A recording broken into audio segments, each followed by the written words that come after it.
así me das más. Motor 5, el mercador de todo amor. Lo que debes, ¿cómo puedes quedártelo?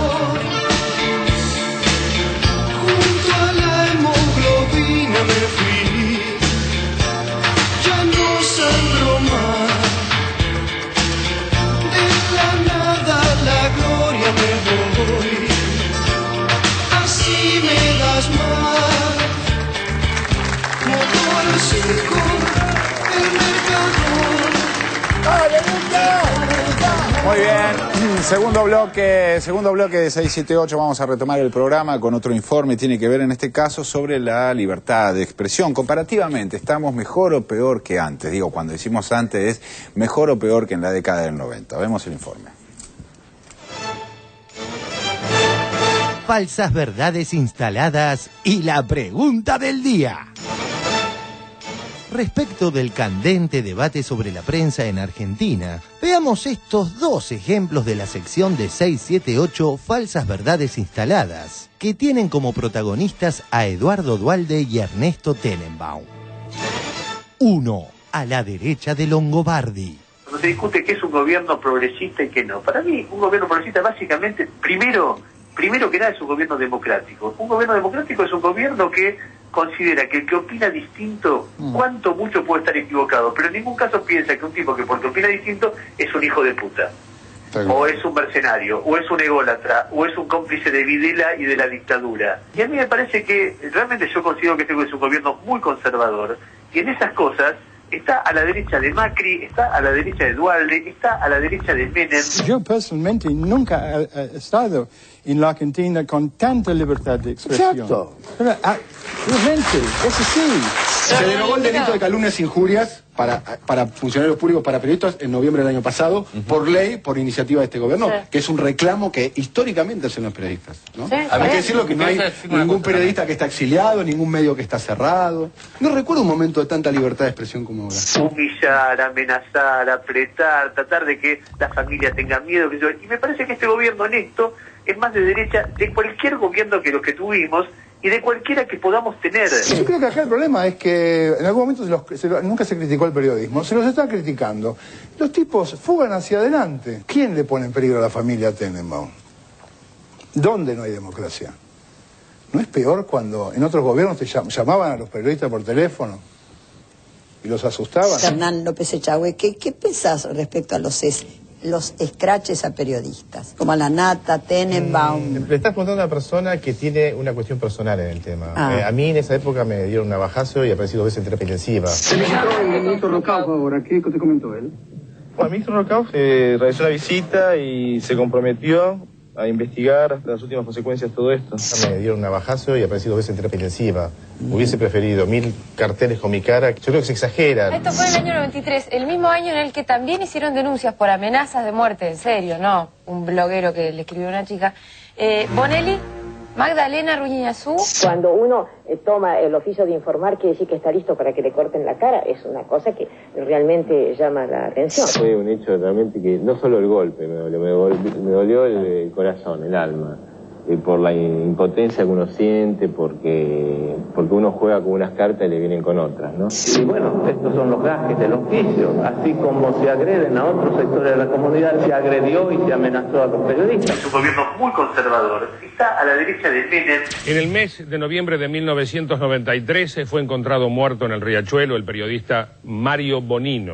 Y reclamo al mismo tiempo del esclarecimiento del asesinato de José Luis Cabezas. Es un gobierno muy conservador. Está a la derecha de Menem, está a la derecha de Duhalde. ¡Deténganlo! ¡Deténganlo!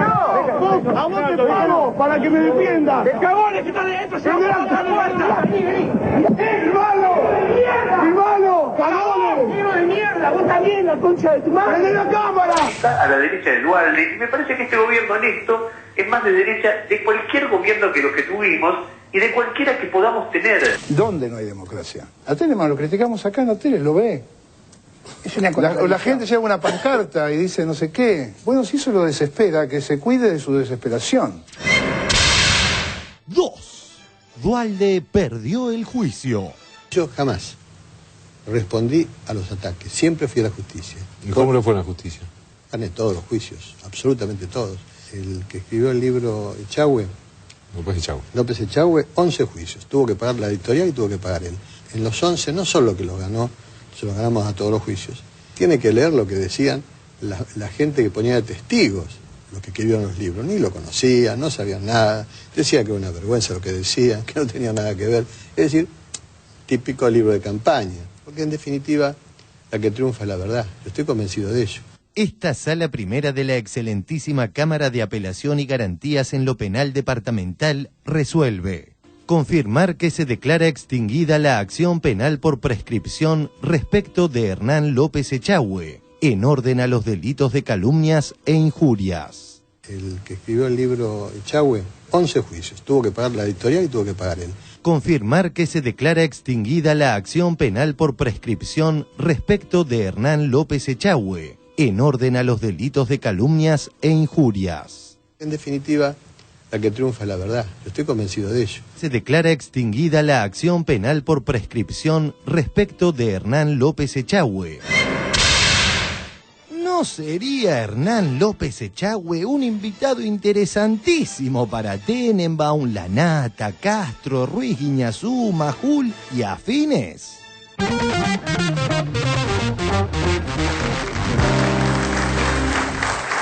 Muy bien. Bueno, 11 juicios. 11 juicios, sí. En realidad hicieron 7, no él. Ese, bueno, el que perdió. Ahora me inició después, cuando ya estaba prescribiendo, estaba por morir el otro, me inició una demanda civil donde pide 500.000 pesos, creo, en concepto de resarcimiento por daño moral.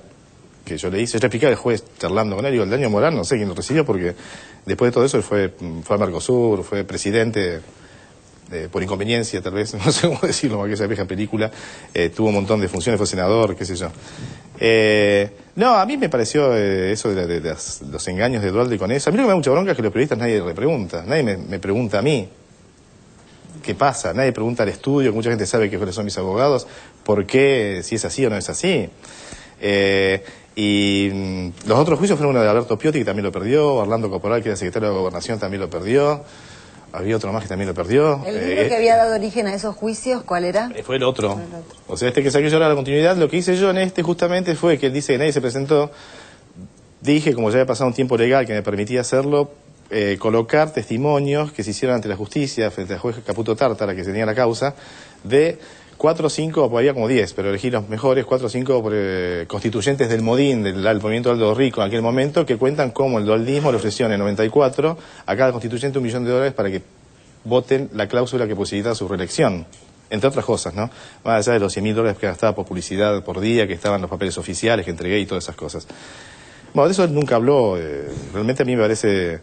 me asustó mucho verme así, me puso un poco triste verme tan joven, digo, no sé si pero estaba joven. A Bonelli, A Bonelli los años le pasaron peor que a vos. Ah, bueno, te agradezco mucho. Pero entonces no te ganó ningún juicio, digamos, es totalmente mentira lo que plantea Duhalde. No, para nada, te diría. Porque es más, le gané 11 juicios, la editorial. Le ganó un familiar de un secretario privado de esos 10 u 8 que se iniciaron. El resto cada 3 meses iban, porque no había pruebas. Yo pedí que el juicio fuese oral y público, él había presentado 11 cargos por el libro, presenté ante el juez, me acuerdo, 2 carpetas con documentación, presenté una lista de 46 testigos, y él entonces, como se le da copia, se le da, ¿no?, a la otra parte, al querellante, después de analizarlo, que eso tampoco lo dice él, limitó la queja, la querella, a media página del libro. Cuanto antes era todo el libro. Y que era una de las cosas que justamente a mí no me gusta del periodismo, que es hablar en potencial. Odio, pero no sé por qué he puesto en potencial. Yo que era que presuntamente habría comprado un campo que era la estancia Celay, por Ayacucho, por Chacabuco, no recuerdo por dónde, qué parte de la provincia de Buenos Aires, y lo limitó a eso, a media página. Todo este juicio de 14 años fue por media página del libro. Por eso digo, después estas cosas que uno tiene que escuchar, yo estaba medio ya cansado de tanto verso, como se dice, ¿no? Carlos, ¿te parece que hay una situación de dificultad con la libertad de expresión en Argentina? Primero decir que en beneficio de los periodistas hoy no existe el delito de calumnias e injurias. O sea, eso cambia completamente el cuadro de situación. Segundo, yo la verdad que no veo, no conozco esos aprietes, no. Yo más bien discutiría ideas, ¿no? En esto de que dice el que piensa distinto es tal cosa. Bueno, mira, vamos a discutir ideas. Yo creo que un proceso político donde se le dice que no al ALCA, por ejemplo, comparado con el alineamiento incondicional a Estados Unidos, no está a la derecha. Me parece obvio. Un proceso de recuperación del Estado, de recuperación del mercado interno, de recuperación del rol del Estado con el manejo de empresas, de fondos que antes eran rifados, privatizados. Me parece que no está a la derecha. Y tengo todo el derecho de pensar así. Y también discrepo muchísimo con la Nata, ¿no? Es decir, yo anoto tres conceptos de los últimos tiempos de la Nata. Cuando dijo, en esta lucha entre gobierno y Clarín, la parte débil es Clarín, por ejemplo. Digo, discrepo, pero estoy en las antípodas de eso y me encantaría tener un debate público en un canal de televisión para demostrar que a mí me parece que no es que el que tuvo la capacidad durante 40, 50 años, después de haber hecho un pacto de silencio con los genocidas, después de haberse apropiado de chicos, de habernos impartido cómo había que interpretar la realidad desde un pedestal de verdad absoluta, no es la parte débil. Además de los negocios, ¿no? Además de los negocios. Digo, en la formación del sentido común. Después cuando dijo estoy harto de que me hablen de la dictadura, cuando yo creo que es un tema presente, digamos. A Julio Jorge López no lo hicieron desaparecer hace 34 años, fue hace 4 años. Quiere decir que hay dispositivos que todavía funcionan y hay todo un proceso cultural que todavía está vigente. Por eso hablar de la dictadura es hablar del presente. Y después recomiendo, no sé, fue emocionante para mí ver la película de Tristan Bauer sobre el Che, que la Nata la critica tanto. Yo le pediría a todo el mundo y sobre todo a los chicos jóvenes, a mis alumnos en la facultad les digo que es casi obligatorio para hacer un trabajo práctico sobre una conciencia de época. ¿Por qué le critica? El hombre nuevo, porque dice que hablar del hombre... yo lo escuché casi textualmente decir que hablar del hombre nuevo es una pelotudez. Ah, bueno, porque él es un vivo va. Pero por eso yo no lo digo agresivamente, yo lo digo en términos de disputa de ideas, de confrontación de ideas, sí. claramente. Voy a dar una cosa que me parece muy importante, porque hay cosas que no es conocido por ahí públicamente. Cuando hablamos del tema ese que está harto de la dictadura, ¿no? A eso a mí me ofende, y creo que a mucha gente nos ofende. Nosotros, digo, somos un grupo de ex militantes de los años 70, estudiantiles. Estamos todos estos... Este año, por ejemplo, cada 2x3 se están haciendo homenajes porque se están identificando huesos de amigos nuestros que tenían 17 años, 18 años, que fueron secuestrados, torturados, asesinados. Entonces, ¿qué quieren que hagamos con la dictadura nosotros? Está porque está. Es como dijo Juan José Saer en un libro muy lindo, creo que era El río sin límites, si no recuerdo, decía que los militares pensaban... El río sin orillas, perdón. Que los militares tenían esa idea tonta que pensaban que metiéndolos bajo tierra, metiéndolos bajo agua, los desaparecidos, algún día el agua y la tierra nos iba a traer a la superficie nuevamente. Y lo está trayendo y por suerte que los traen y los podemos homenajear. Lo estamos dando más que una despedida, una bienvenida. Y eso está ocurriendo. Entonces, nada, eso es un hipócrita. Pero además también un efecto colateral, ¿no? De tratar de instalar esa frase, ¿no? Del hartazgo de los 90, que no es nuevo. En realidad, son nuevos los que toman ahora ese eslogan, pero lo hemos venido escuchando. En una época lo decía Graña, en otra época ha habido postas de gente en el periodismo que se ha hartado de los 70, pero es muy curioso que se harten justamente cuando están teniendo lugar los juicios, ¿no? Es muy es injusto, muy difícil de entender que alguien pueda haber estado honestamente de acuerdo, políticamente de acuerdo, que haya invertido, como él dice, años de mi vida, di todo lo que pude por bla, y que de repente deje de tener sentido para él ese tema cuando llega la justicia. La verdad que es una posición en la vida rara. ¿Puede ser? Sí, claro. A ver, yo quiero retomar lo que dijo Carlos Raimundi. Es cierto que la figura de calumnias e injurias no existe más en nuestro país. Eso fue un proyecto enviado por la presidenta Cristina Fernández de Kirchner y además me acuerdo en el momento en que lo mandó en su discurso, ella prefirió las miles de mentiras antes de cercenar la palabra de cualquier periodista o cualquier medio de comunicación en nuestro país. Eso es una decisión política y una definición política muy importante. La verdad, es que yo creo que Tenenbaum está desorientado, no sabe dónde queda la derecha, la izquierda no tiene ni idea dónde está parado, es un señor que no sabe ni dónde vive ni hacia qué lugar tiene que girar.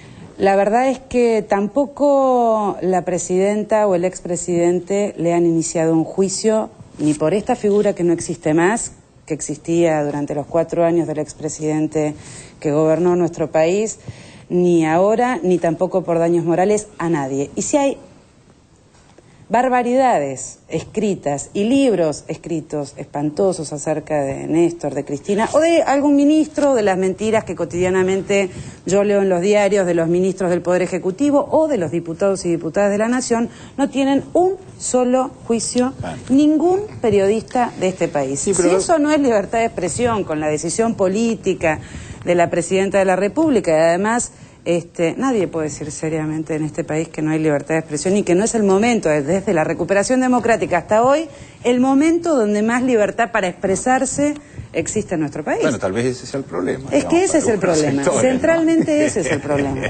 Que hoy nos expresamos todos, nos expresamos mucho y vamos camino a que todas las voces se puedan expresar. Sí, por supuesto, y son críticas, las que nosotros hacemos son críticas, no son, ¿cómo podemos decir? Medidas judiciales. O no, bueno, porque además cosas para cortar la libertad de además expresión. Está esta otra, cuando la Nata habló de este programa como goebbeliano, ¿no? Yo me había quedado pensando que lo de Goebbels era miente, que algo queda. Sí. No repite, que algo queda. El problema está en qué repetís.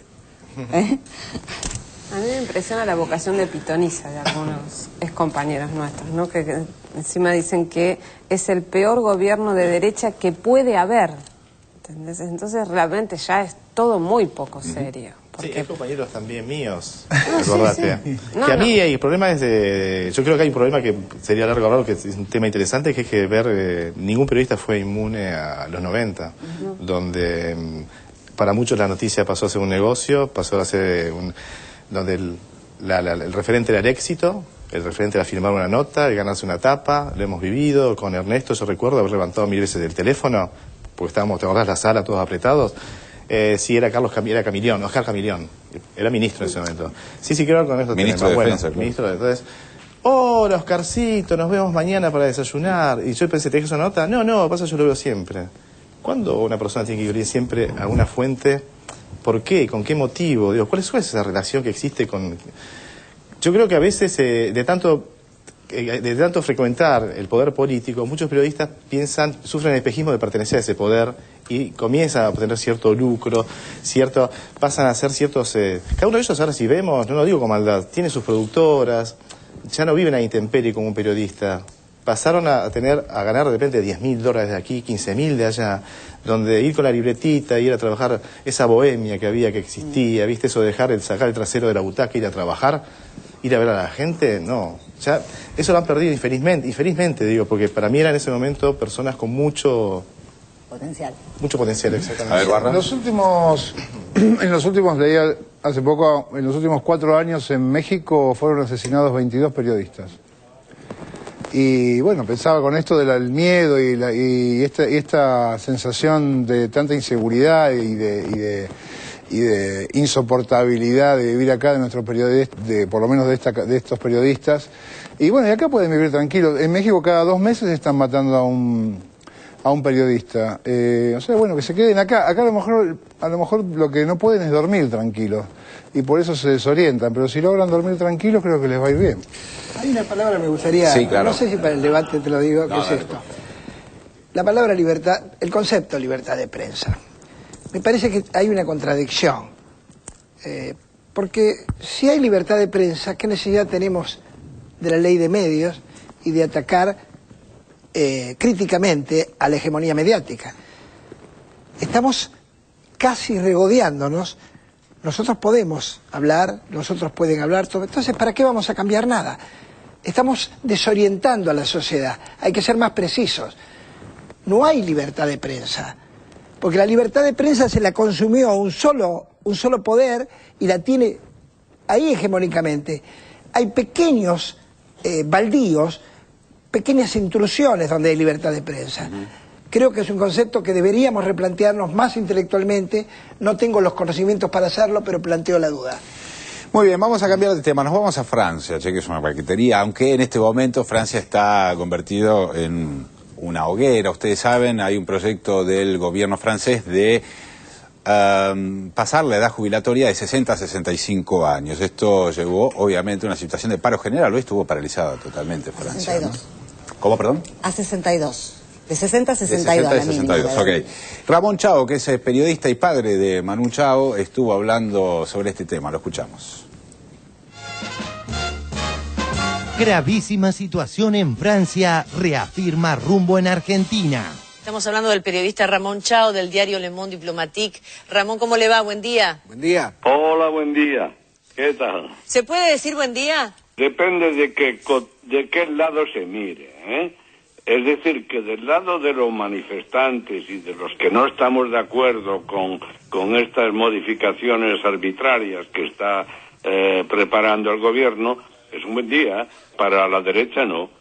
Será, yo creo que espero que sea un mal día.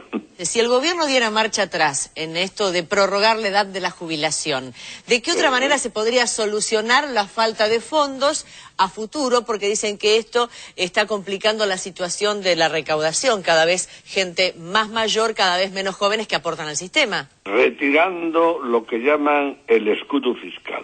Eso quiere decir que a los grandes empresarios, a los millonarios, no pagan más que el 50% de lo que ganan. Y a la pobre gente casi le sacan el 100%. Entonces, eso y luego el impuesto sobre la fortuna. Ahora lo quieren retirar. No, habría que aumentarlo. Es decir, que para salir de es dificilísimo porque el capitalismo, el neoliberalismo, está en guerra con los trabajadores. Entonces habría que cambiar de sistema y es sumamente difícil, así que yo no veo la salida. Las medidas que propone o que quiere imponer el gobierno están destinadas a perpetuar el dominio de los bancos, de la empresa y todo esto. Esta propuesta del gobierno conservador de Nicolás Sarkozy, Ramón, ¿se puede agudizar entonces? Claro que se puede agudizar. Ahora depende ya. Si salen los estudiantes y los escolares de bachillerato están saliendo a la calle y si hay algún incidente grave, como lo hubo hace años, puede explotar todo.